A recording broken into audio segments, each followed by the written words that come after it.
de Infancias Libres y es mamá de un niño trans. Hola Flor, ¿cómo estás? ¿Qué tal? ¿Cómo estás? ¿Todo bien? Queríamos saber un poco de qué se trata este espacio de Infancias Libres, si nos podés contar un poco de qué se trata, cómo es el trabajo que hacen.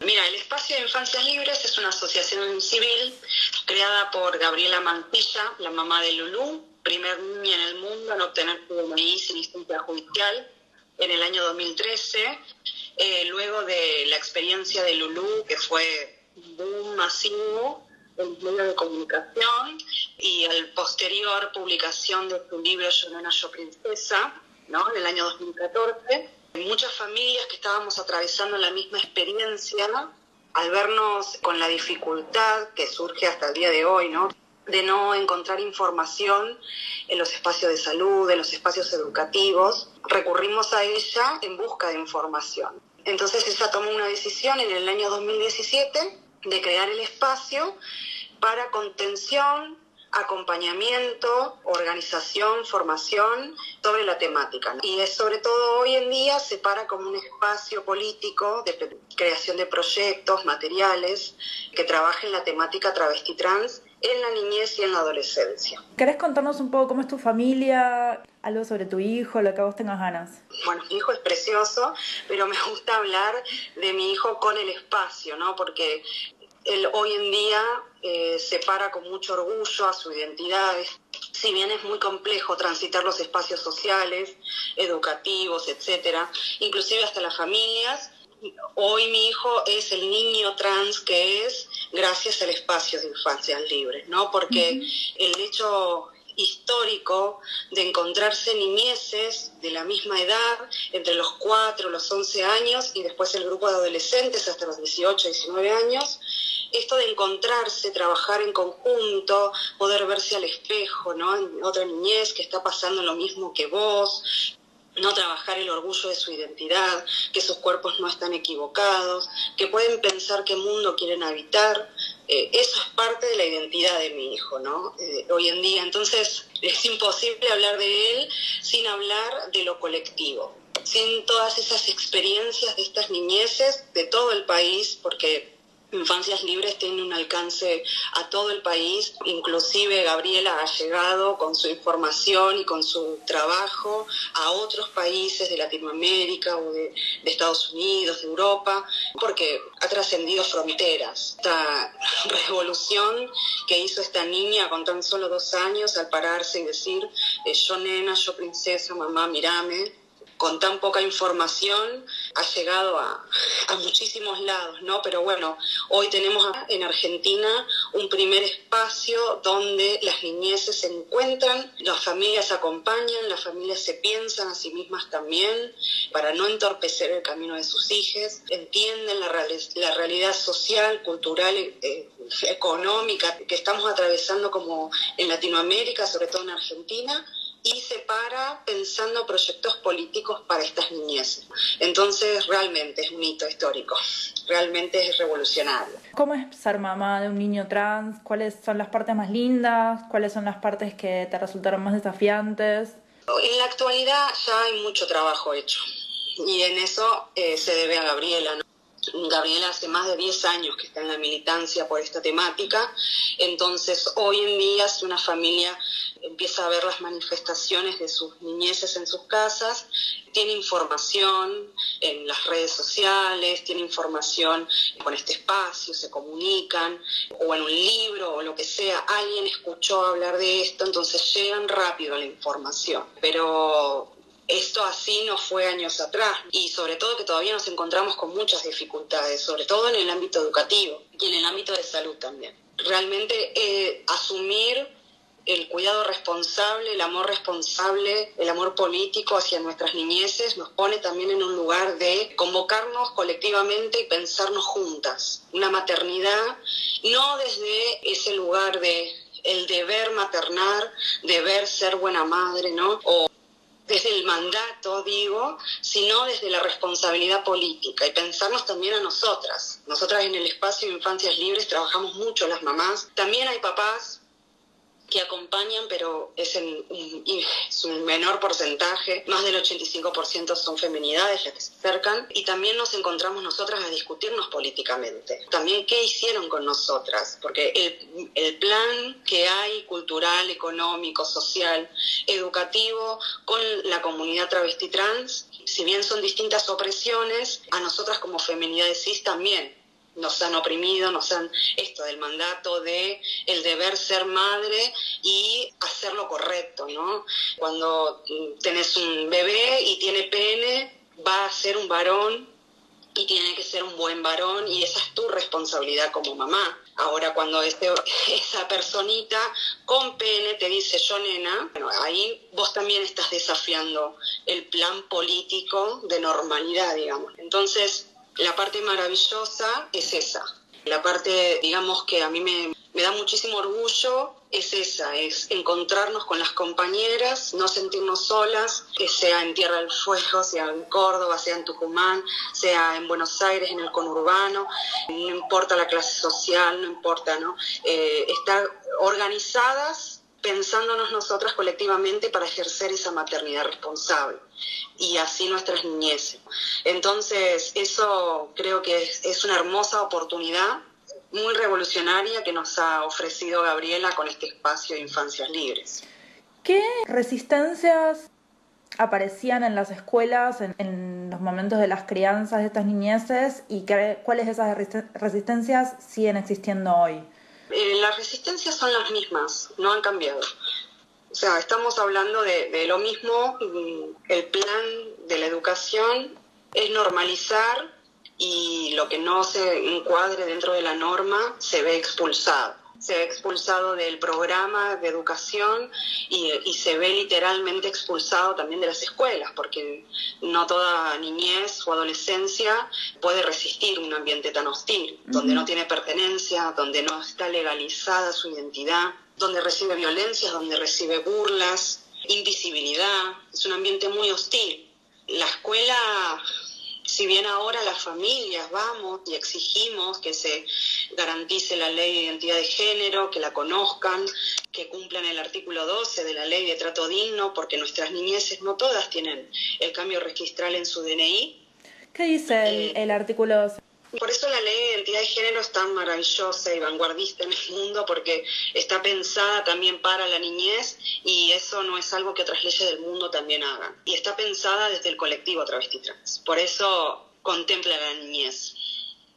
El artículo 12 habla del trato digno y dice de que a solo requerimiento de la persona o niñez, específicamente en la niñez y la adolescencia, a solo requerimiento de nombrarse, ¿no?, con un nombre elegido y nombrarse con una identidad de género, se le debe respetar en cualquier registro de orden público o privado con el nombre que está anunciando, ¿no? Y enseña de qué manera anotar, que va el nombre elegido, entre paréntesis las iniciales de los nombres del documento y el apellido y el mismo número de DNI. Lo que quiere decir es que si yo soy una niña de 3 años y estoy en el jardín de infantes y digo, si yo soy una niña trans, pero nadie me leyó todavía como una niña trans y mi nombre impuesto fue otro, entonces yo digo, me llamo María, automáticamente tienen que respetar que yo me llamo María. No se necesita pedir un informe psicológico, no se necesita que autoricen la mamá y el papá, no se necesita ninguna intervención más que la palabra de la niñez. La niñez lo está anunciando, entonces así se debe respetar. Entonces eso lo que dice es que vos no necesitas tener el cambio de DNI para que respeten tu identidad de género y el nombre elegido. Eso es lo revolucionario. Hay muchísimas niñeces que no lo tienen todavía el cambio registral porque no lo han hecho y está bien, pero las escuelas no respetan el artículo 12. Claro. No lo conocen directamente. Bueno, mi nombre es Leonardo Vázquez, yo soy director de una escuela secundaria del distrito de Lanús, es una escuela pública. Este año tuvimos la inscripción de un chico trans, un estudiante trans. La dificultad que tuvimos fue por el hecho de que la vacante no me la aceptaban como yo la había confeccionado, que tenía que ver justamente con que el estudiante el nombre, digamos, el nombre con el cual se autopercibía, y no el nombre del sexo asignado al nacer. Y desde la escuela, que era una escuela privada, de confesionaria, decían que no, que tenía que ser con el nombre relativo al sexo asignado al nacer. Y lo mismo pasaba con el pase, porque me mandaban el pase con el sexo asignado al nacer y no con el nombre con el cual se autopercibía. Bueno, idas y venidas, al final hablé con la inspectora, hablé también respecto al tema de la identidad de género, que estaban violando y vulnerando un derecho. Por lo tanto, yo no iba a ser cómplice de la vulneración del derecho del estudiante. Así que bueno, de otra manera no lo iba a hacer. Y bueno, al final lo aceptaron, entendieron, leyeron la parte de la ley de identidad de género correspondiente y se dieron cuenta que estaban haciendo algo que estaba completamente mal, digamos. Qué buenos testimonios estos que nos traes acá, Andrea Stillerman. Bueno, ¿querés hacer algunos comentarios? Por supuesto que son bien interesantes y bien ilustrativos de qué es lo que pasa con nuestras infancias trans, ¿verdad? Sí, la verdad que sí.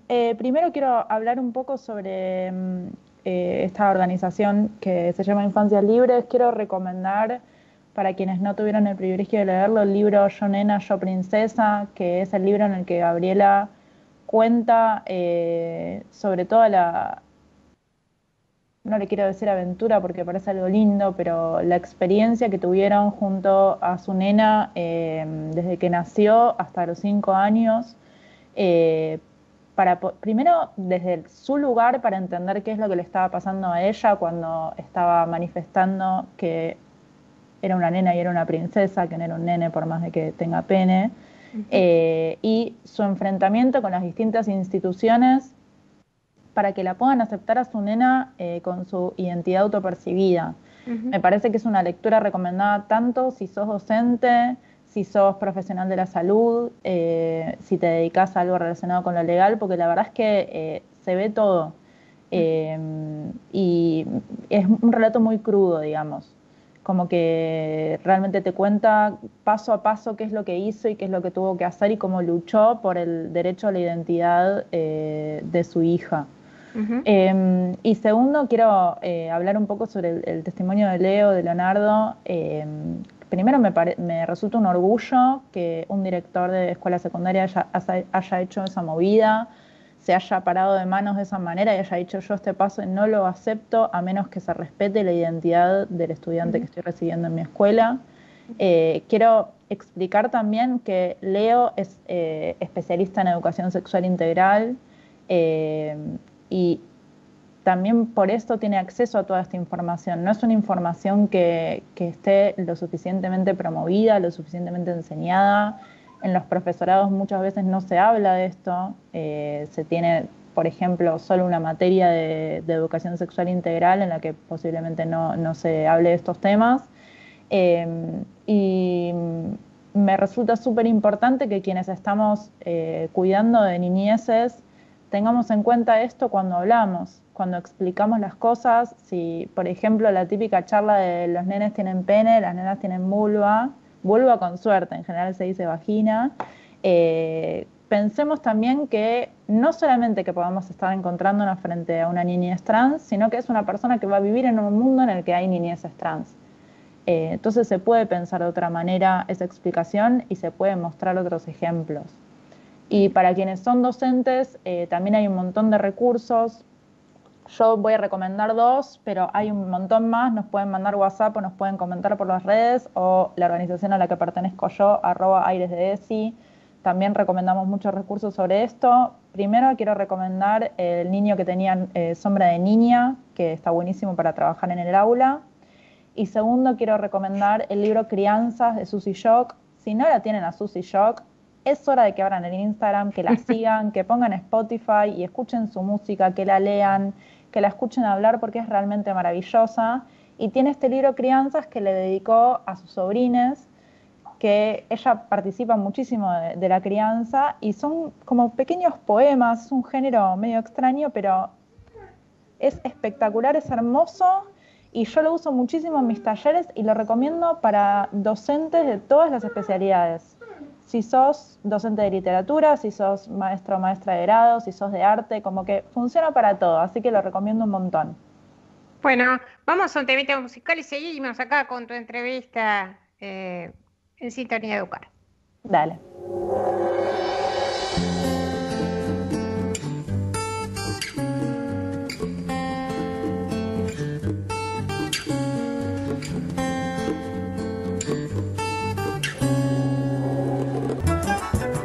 ¿Te perdiste Sintonía Educar en vivo? Entrá a sintoniaeducar.blogspot.com.ar y escuchanos en diferido a través del link de la radio.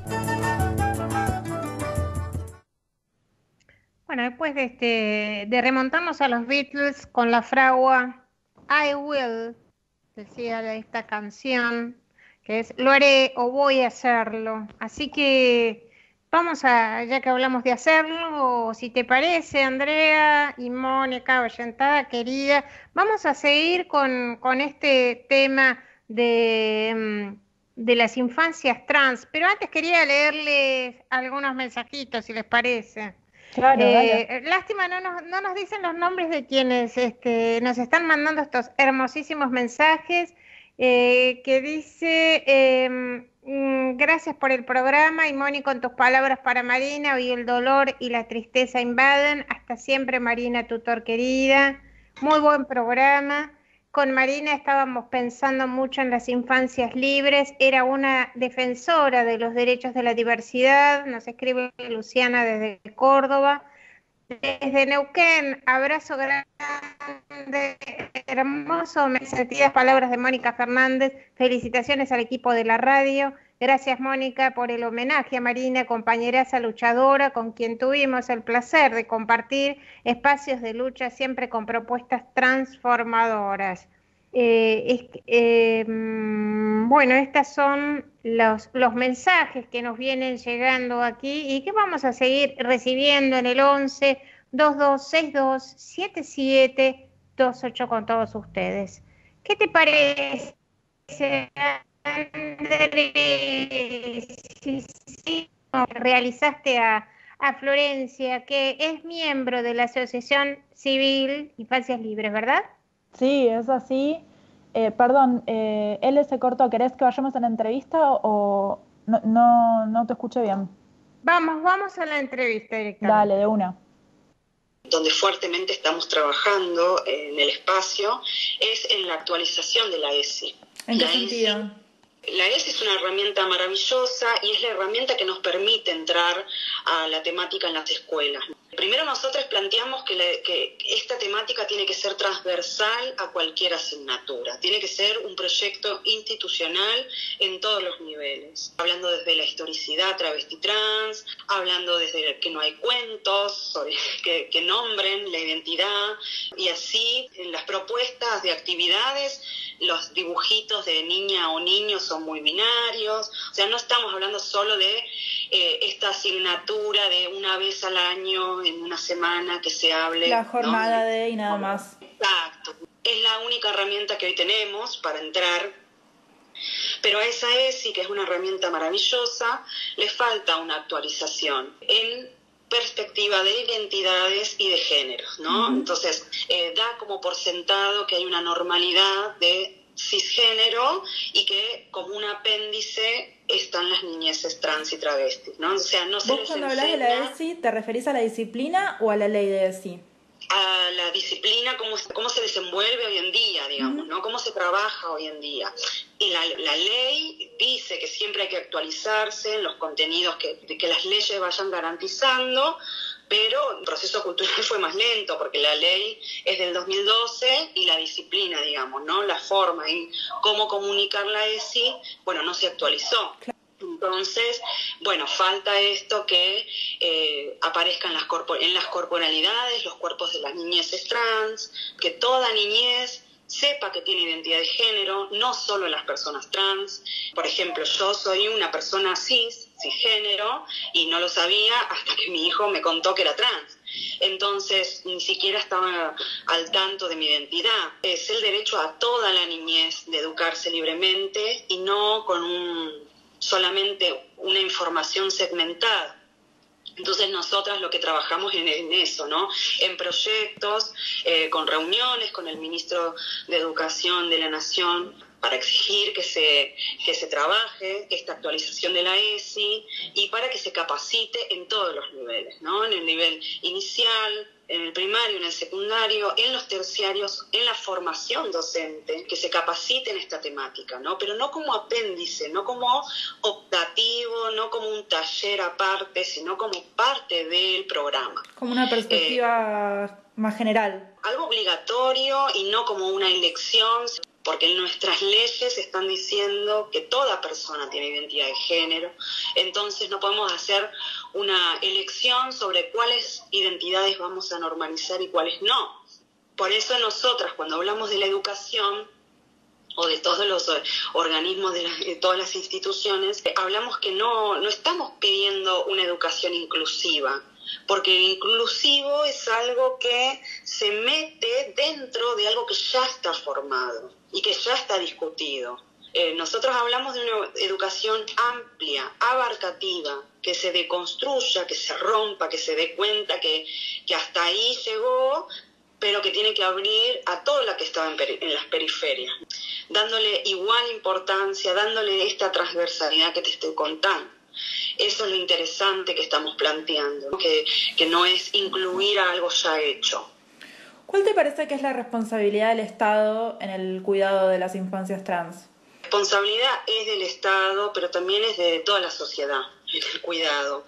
Creo que sí, el Estado debe garantizar políticas públicas, que garantizar que en la educación se trabaje correctamente, que en la salud se trabaje correctamente, con pediatras que sepan cómo trabajar con las niñeces trans, que entiendan sus corporalidades y que nada de malo les sucede a sus corporalidades, que en el ámbito de la justicia también una amplia capacitación, pero también tienen que haber procesos socioculturales. La responsabilidad también es de la sociedad, también es de las familias, también es de toda persona que tenga conocimiento sobre esta temática y que luego sepa compartirla, sepa tratar dignamente. No es solamente que el Estado tenga que obligarte a que vos trates dignamente con una ley, porque hablar de que un artículo te diga que es obligatorio que trates dignamente a una niñez trans, está diciendo de que antes no trataste dignamente o que si es por tu voluntad no lo harías. Entonces es muy violento.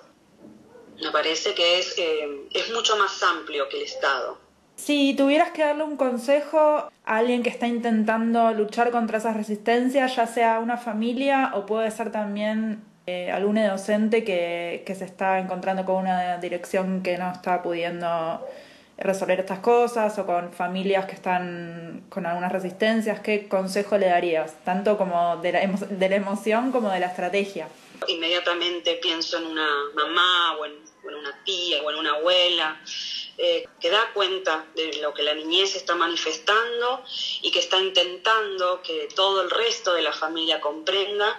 Bueno, primero decir que crea en esa niñez, que le crea a la niñez. Es muy importante poder mirarle a los ojos y decir yo te creo, yo te veo, y no seguir teniendo estas conductas abusivas, violentas que tenemos los adultos frente a la palabra de la niñez o la manifestación física, porque no siempre lo pueden poner en palabras, a veces lo dicen con las emociones, ¿no? Con su cuerpo.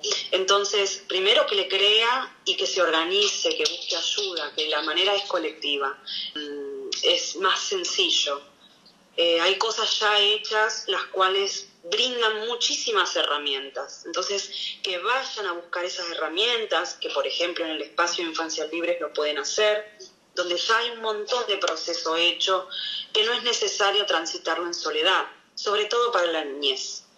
Y segundo, en el ámbito de la docencia, por ejemplo, que pasa mucho, que alguna maestra se da cuenta o da cuenta de alguna niñez o adolescencia que le está anunciando que es trans o travesti, también que le crea y que vaya a exigir las herramientas, porque así como nosotras estuvimos trabajando en herramientas para la educación, las instituciones ya lo saben.